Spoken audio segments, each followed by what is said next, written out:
When Battlefield hits right, it's just about one of the greatest experiences in FPS gaming. That's been true for many years.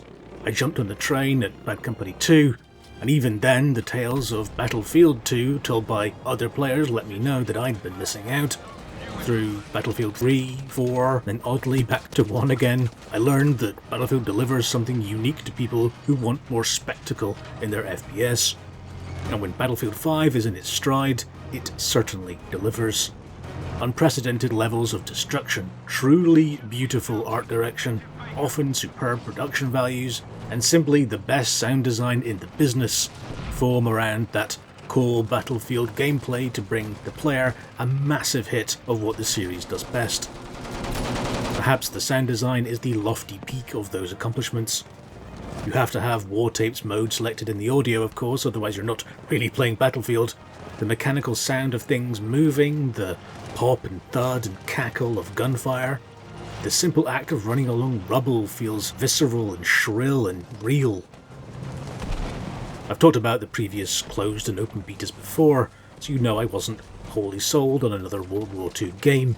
It feels like a well-trodden gaming trench at this point, but DICE seem to indicate they wanted to show a different side to this massive conflict, and I think in a number of ways they have managed to make it feel fresh and new. There are a number of maps that stand out already as being instant classics. I know that Twisted Steel with its huge mangled central bridge already feels like something perfect built to show that scale of conflict, but also adds a nice elevation to the battle. For me though, the hauntingly beautiful map Devastation is the one that stands out. This hollowed out city is turned into a sort of macabre, almost Dark Souls-like abstract landscape of twisted buildings and half-recognisable relics of what this place was before the shadow of conflict descended. So, with all that said, with all those high points hit, why after my 10-hour trial was up, did I not actually buy Battlefield 5? That's a tough question because in many ways I want to. I want to recommend people experience the best of what this game has to offer, but if I had to sum it up in one word, I'd probably pick inconsistency. Remember the announcement trailer? Sort of dark-humoured, bordering on slapstick at times, so with sort of almost jokes in it? It almost felt a little bit Battlefield 2 in its approach. Well, your first introduction to the game wipes that levity clear from your mind. It's a somber groundswell of emotion and gravitas as you play through that introductory PvE campaignlet. It was well done, there's no doubt about that, but then if you embark on the other single-player missions, it all feels kind of flat. Plus, the actual single-player war story missions seem to include an odd amount of stealth for a Battlefield title. After a couple of attempts, I simply didn't want to play anymore. I'm here for the things that Battlefield games do well, not some Metal Gear Solid avoid-em-up action. So you obviously look to the multiplayer as being the heart of these games. And as we've seen, COD and other titles look to expand their repertoire beyond their traditional offerings. And for COD specifically, that's apparently led to incredible success in terms of sales, thanks in part to their Blackout BR mode. So too has Battlefield looked to other avenues to stay fresh and relevant. So yes, Battlefield 5, a Battle Royale mode, no premium pass splitting the player base, a combined arms co-op mode not seen in the game since the well-regarded Battlefield 3, and so on.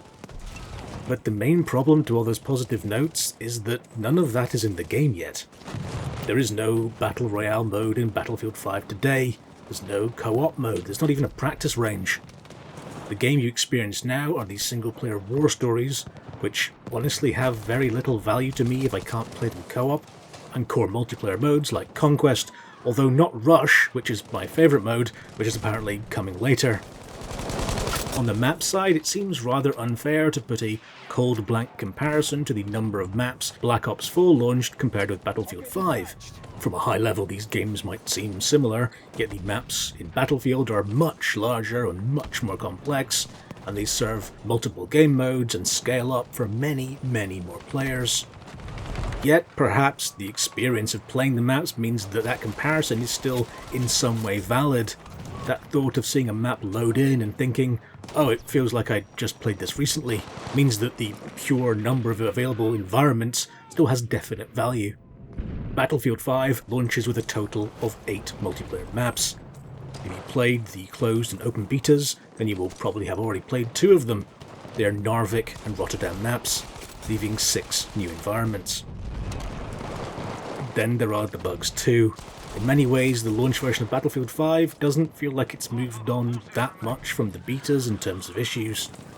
In fact, one of the very first multiplayer matches I loaded into, the server had 0 time on the clock and was seemingly in a permanent sudden death state. The players on in-game chat reported that the bombs they needed hadn't actually spawned, so the match couldn't end. There were many occasions when my character simply failed to climb over the obstacles that I clearly could do. If I recentered myself or picked a different part of the same obstacle, it would trigger the mantling animation as expected. But having to micromanage it really breaks the flow of moving around the map and undermines the slickness of the whole experience. The same is true of small obstacles on the ground. You may be prone with an MG and can clearly crawl over a slight lip to adjust your angle, yet the game suddenly requires you to stand up to fully navigate it, something that in the heat of the battle you very much don't want to do. It's not limited to infantry though. I've seen instances where tanks drive through the side of buildings, yet also then seemingly get stuck on the smallest, flimsiest object that for some reason won't break. And other issues like vehicle positions where the gun doesn't sync up with where you're pointing your mouse are a massive headache. It meant that you couldn't ADS, otherwise your crosshair disappeared. There are plenty of visual bugs too. Being revived or reviving teammates often means your camera clips through objects or the ground, or perhaps the 2 characters won't sync up properly and you're greeted with a view of a man waving his arms in thin air. My favourite visual bug is definitely throwing ammo packs though. I spent a lot of time playing support, and making it rain packets of ammo that land many meters from their target, yet still award the XP, is slightly comical to watch.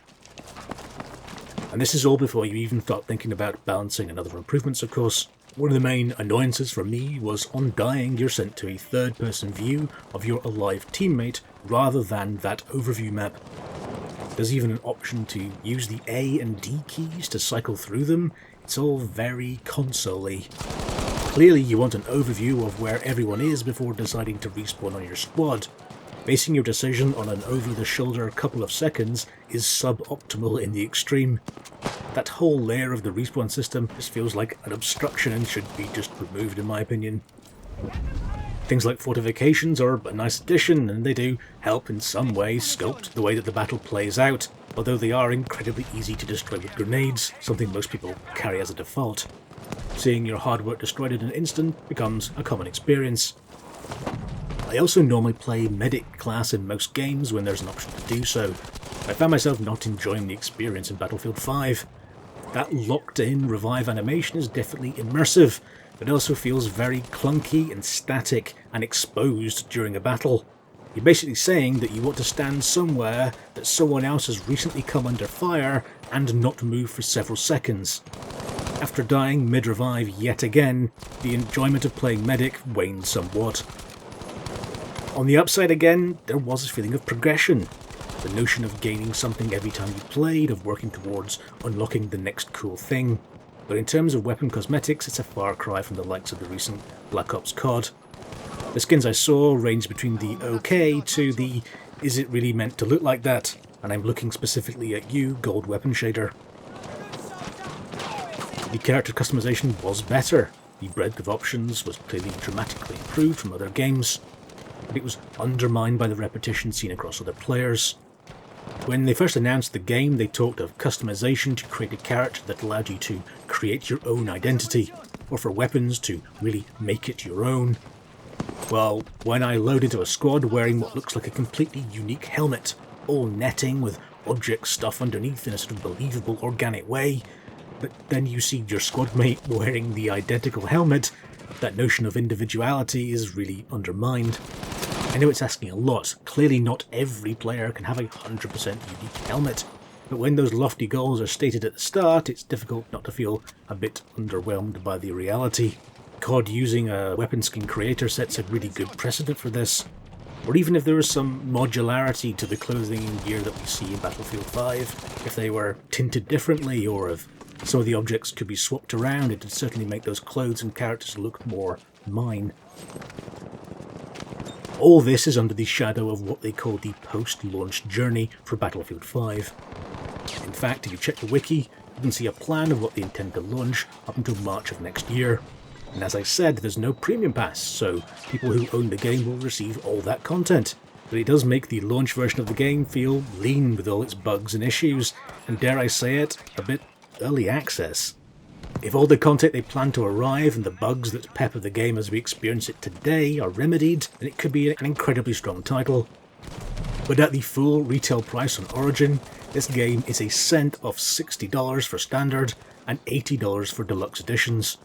In the UK, it's a penny off £55 for standard and £70 for deluxe. I found it tough to justify to myself. And that's why it's tough. I want to like this game. When Battlefield comes on song, there's pressures like it in gaming, and I enjoy it immensely. I truly want the game to be a success and be built into the title that they plan to make it. But buying it based off that promise, for me, is a really tough sell. I hope that at some point they perhaps offer another trial so people who judge the game in its launch state can see all that progress. Or maybe if even someone at EA or DICE wants to let me check out the game so I can revise this review, I'd be up for that too. I'm very much interested to know what you think of Battlefield 5 and Battlefield games in general. Leave a comment below right now, I'll be reading every single one of them. If you enjoyed your time, please do tap the old sub button. It's free, it helps me grow the channel and make videos just like this one. Thank you so much for watching. I will see you next time. Take care.